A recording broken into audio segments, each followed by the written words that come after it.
Hello everyone, welcome back to the channel. In today's video, I'll show you how to install PhotoRoom for both Android and iPhone, as I'll be demonstrating on iPhone, but I will also explain the Android steps.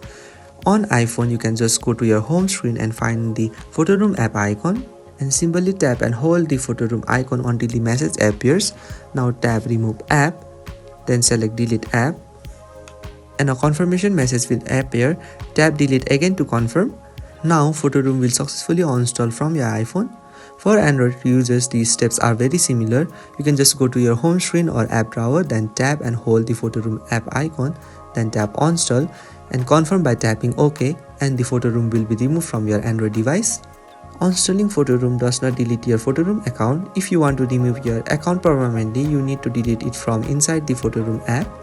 And that's how you can uninstall PhotoRoom from Android and iPhone. So if you find this video helpful, please do not forget to like and subscribe to the channel. Thank you for watching and I will see you in the next video.